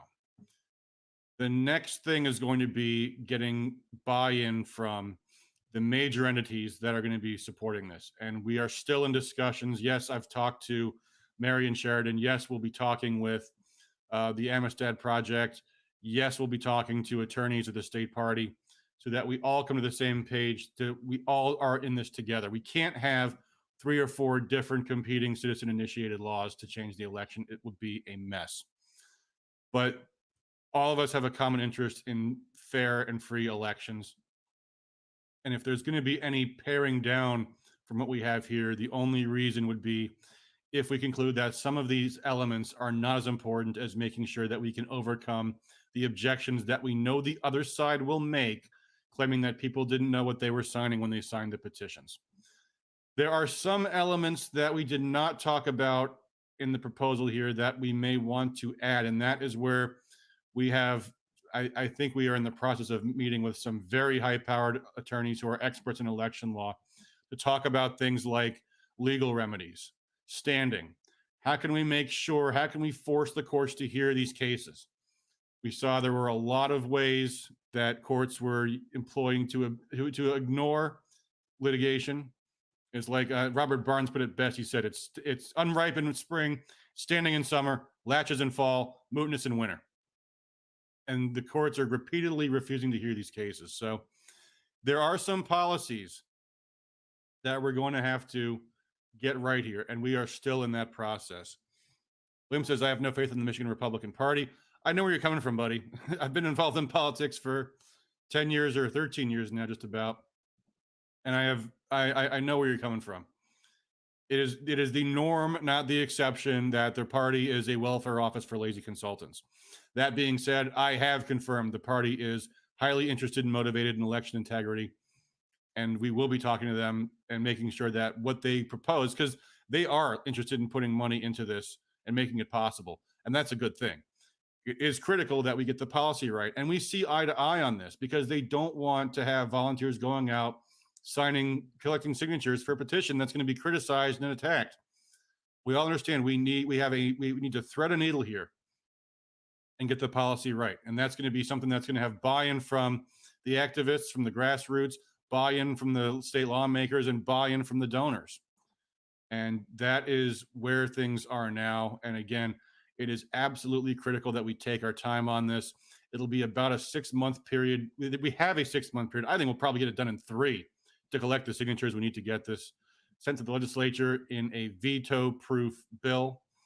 And it doesn't have to take effect until the next election, which is in November of the next year. So we have time yet. We are not in a rush to get this out the door. I know we all want to hit the doors right now and start collecting signatures, but we have to take the time to get the policy right. That's what our approach has been. That's what it's going to continue to be. We want to hear your recommendations. I've got some from the conference yesterday, and I know some others are preparing more for me. So please do weigh in. We want your opinions. We don't want to leave good policies behind.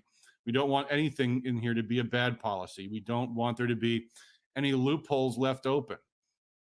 So that's why we're having these weekly calls. We want to be totally transparent with you guys. We want to show you what we have in the legislation.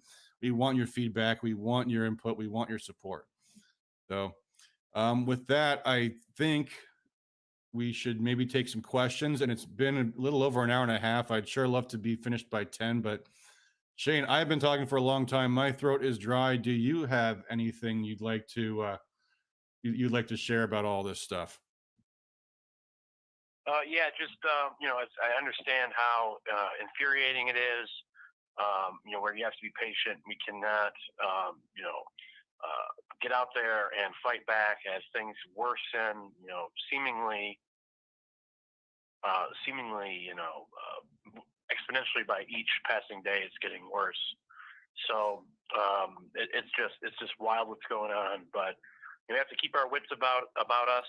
We can't. People are not thinking rationally. We have to think rationally. We have to maintain our heads about us because, like I said earlier, we're that beacon of light that's going to be shine the way for others so that we can have our liberty moving forward. So please stick with us, and we're doing what we can to get the best possible reform imaginable. And if you have any comments or questions or anything like that, just let us know. We'll do our best to be responsive. But yeah, it's just that you have to think. We have to think rationally. You have to keep a cool head, because if we're overreacting or if we are acting out of emotion, we're going to make mistakes. And as we saw in the lead up to the election last year, and then in the fight afterwards to stop the steal, so to speak, a lot of mistakes were made, and our enemies really seized on those mistakes, and it put us in a big hole. So we're going to have to dig our way out of this hole, and we got to do it by being smart. Yep, absolutely.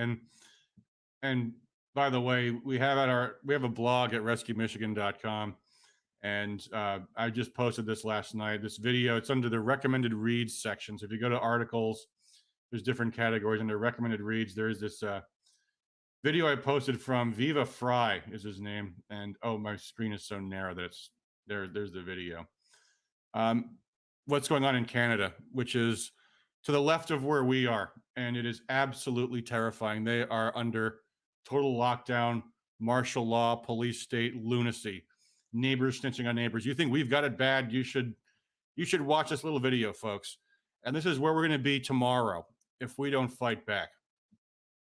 So, again, it's tough to have hope in these times, but you must. Somebody in the comment, We the People, says, what are the signatures for? This is for the election reform citizen-initiated law. If we collect signatures, we can pass a law that is not subject to the governor's veto. How many signatures does it take? The magic number is 340,000, but that requires you have to go over that because some signatures will be determined to be invalid. So I think a target will probably be 500,000. That's what Unlock Michigan did. And they collected 500,000 signatures in, I think, less than 3 months' time. So it certainly can be done, and it's going to get easier and easier the more we do it.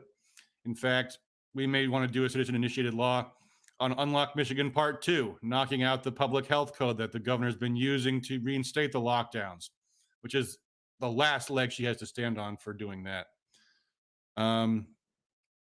Rich Ehrlich dude says, Whitmer is evil. I will never wear a mask. I'm with you, buddy. Last time I wore a mask was when I went to my dentist's office about a month and a half ago. I will not wear them in public. I will not wear them to go to a restaurant. And to see people wearing them outdoors is just a reminder of how incredibly gullible and pathetic so many people are. And it is tragic to see. Let's see. Someone asked about if we can collect signatures electronically because of the COVID stuff. There is no legal way to do that. Not without changing the law, and they're not going to allow that. There's too many security hazards with the internet. And if you had an online petition, it'd be too easy to hack. It'd be too easy for there to be problems with it. There are very rigorous requirements as to the form of a written petition. There are two kinds of petitions, folks. There's the legally binding petition, like a citizen-initiated law, a ballot proposal. Those are where you have to collect signatures from registered voters, turn them into the Secretary of State, and what have you.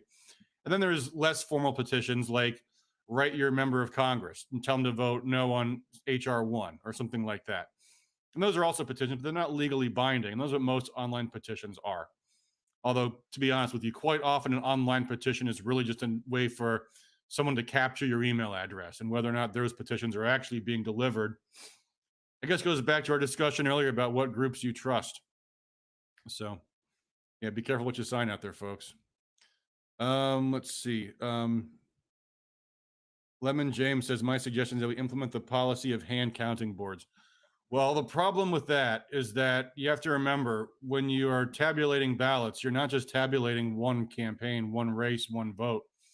You're tabulating dozens of races, or at least a dozen races. In the general election last year, I remember some people at the polling place took like a half hour to cast their ballot because there was a race for 13 court judges, and there were 13 candidates, and it said vote for no more than 13. Well, guess what? Even though it was not a contested race, every one of those ballots had to be counted. So the time it would take to count by hand every single ballot would be very, very difficult. And you also have to remember that people aren't all that reliable either. I don't know if the people at the TCF Center who are managing that process would be trustworthy to hand count ballots. I don't think it's fair to say that because some machines can be hacked, no machines can be used. There are all kinds of ways to ensure that a system is secure. You know, banks have security systems. Websites have security systems. The challenge is making sure that the election has a secure process that a machine can be trusted. And part of that is verification.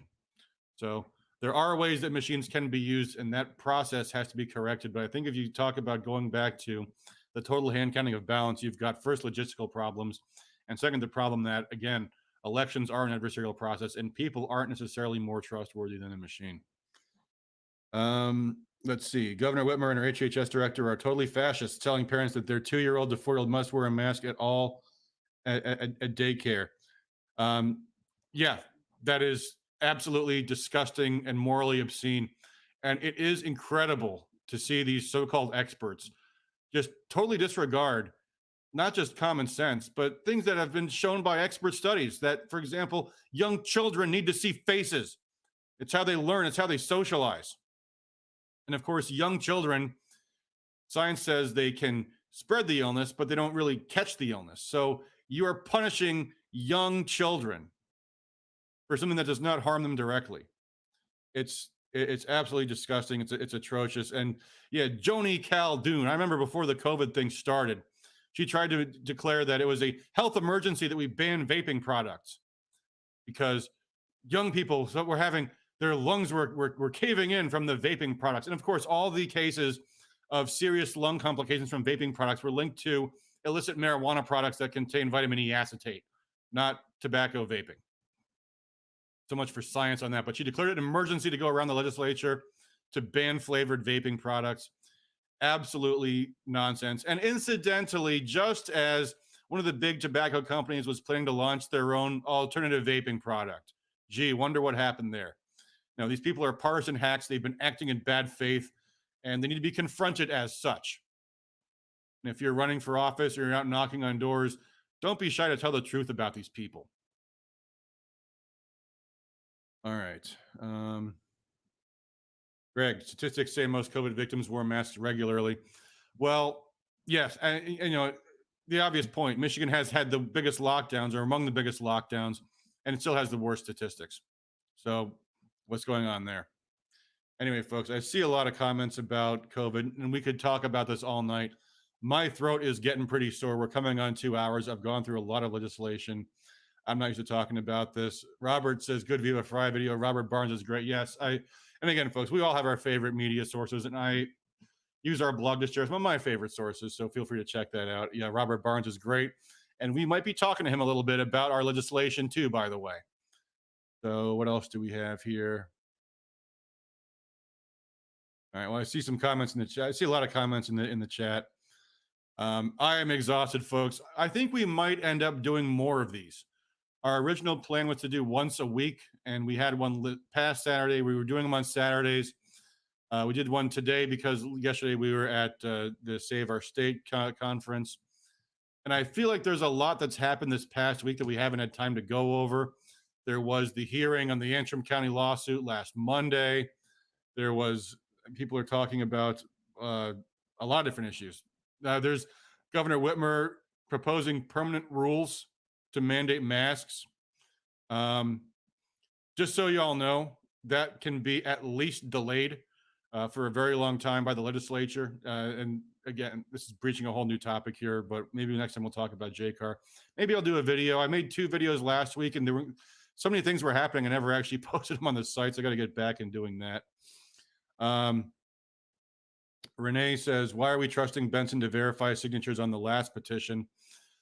They are almost done verifying them now. There's going to be some news on that very soon. There was a delay that was probably not proper. However, because we had the good problem of having the Michigan Supreme Court strike down the law that the Unlock Michigan was repealing, we have a good problem that is the issue is kind of moot. That's not to say we shouldn't have the signatures counted, but it's to say that at the least Unlock Michigan, their lawyers might have looked at that and said, you know, we could file a lawsuit, but the court might say, we've already had the bill struck down. We've already had the law struck down. So it's not much of a remedy we could provide you other than maybe declaratory relief. And again, this is technical legal mumbo jumbo, I know. But the petitions are being counted. I know there was a delay. We have in our proposal that there needs to be less of a delay possible. But nonetheless, it is progressing. And so they will be counted. And there is, by the way, going to be a hard deadline of next July for her to verify the signatures on any citizen-initiated law that we do this year. So she will not be able to push this delay past the next election. All right. Well, thanks, everybody. We appreciate all the comments. We appreciate you tuning in. We appreciate the support. We couldn't do it without you.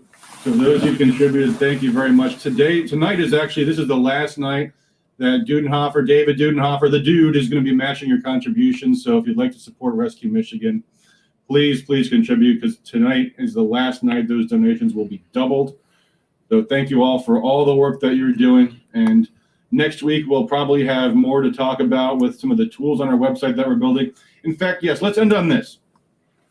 We built a tool that's not quite ready for prime time just yet, but it might be good to show you right now because it is available, and that is our online forum. So we showed this last week. There's not a lot of people were in the call last week. I haven't had time this past week to get some of the updates to it that I wanted to get to. But the grassroots headquarters on the main page, when you sign into our website, we have these different tools you can use. And if you scroll down, there's one at the bottom called, it says Forum. There's a nice picture of a gun show there. And the forum, let me make this fit my screen here. Hold on. It's actually a user forum where you can make posts and comment on other people's posts. So for each comment, you can upvote and downvote the post. You can say if you like it or don't like it. You can reply to someone's post. So you see there's some comments in here. I know we have work to do here, guys, to make it prettier, to make it more easy to read, and we're working on it. But one of the problems with launching an online forum, and see this guy, I got to do something to correct. I have to put a default image there, so I'm still debugging it. But one of the problems is when you share someone, hey, go to our forum and start posting, is that until there starts to accumulate a certain number of posts, people don't feel like there's any reason to post anything because there's nobody here. So getting a social network off the ground, as you will, is really tough to do. And I don't mean to call this a social network. This is more of an action network. We're not here to just post about our day and share pictures of our dogs and things like that. This is an action-oriented, threaded discussion where people can, for example, go to our state legislation forum and start keeping track of different bills moving through the state legislature so that 1,000 local grassroots organizations aren't all tracking the same committees, aren't all tracking the same bills. So please take a moment, folks, if you're watching this, sign up for rescuemichigan.com. Even if you haven't paid the $35 to acquire your voter file, it's free to start creating posts on the forums. We may, at some point, if we get opposition coming in and trying to mess with it, have to lock that down. But for right now, it's open. So please, if you haven't already done so, sign up at rescuemichigan.com. Doesn't cost anything. And then log in, create a profile picture for yourself. Let us know where you're from and start posting so that when we have the site ready for prime time in the online forum, that there'll be a lot for new people coming in for the first time to be able to see it and see a lot of discussions they want to get involved in. So with that, folks, we're coming to just under 2 hours. So it's been a great conversation. We've gone through a whole lot of material. We have a lot of good news to share with you all for next week. So thanks again, everybody, for tuning in. It's been a great discussion. We've had a very exciting past week, both with meeting with some high-powered people on getting some of the details of the policy, right, getting the new plan in hand, going to the state of our state conference, and now getting to share it all with you tonight. So thank you all for watching.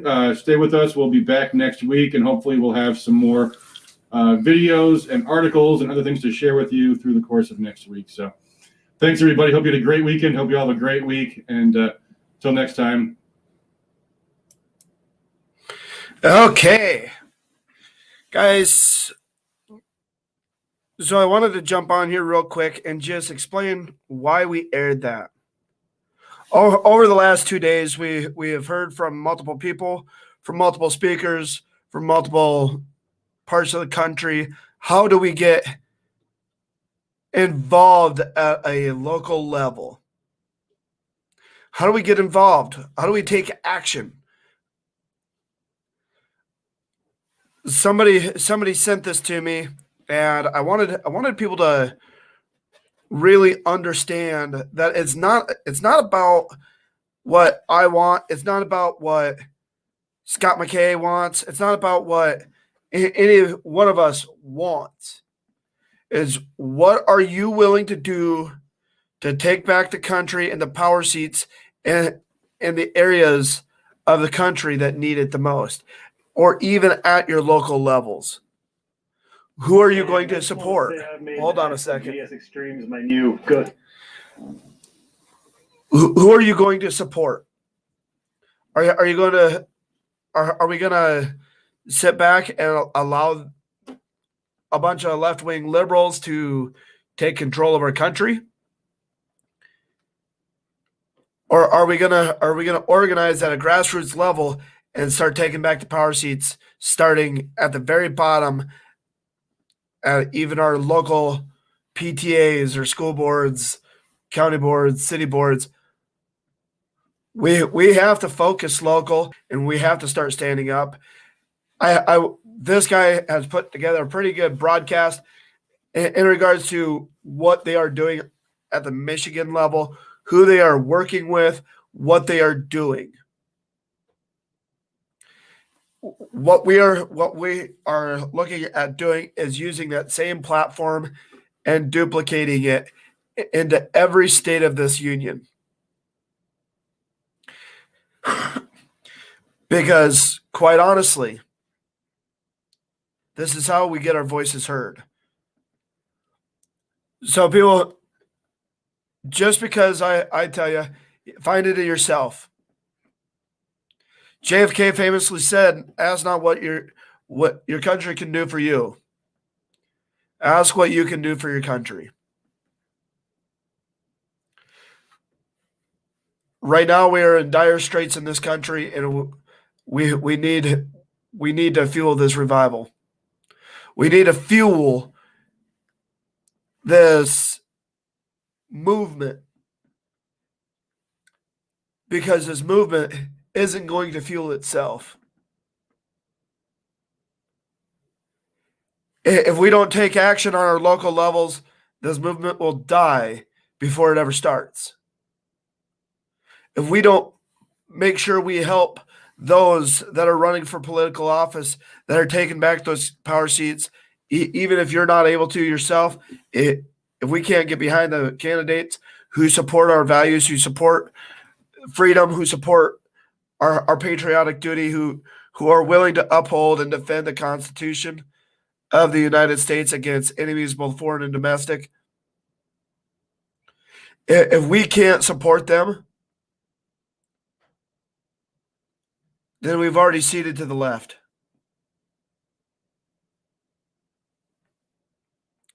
So, guys, this is just one of many streams that we are going to be putting together and actually butting up back to back and giving people the ability to actually take notes and go forward with this message.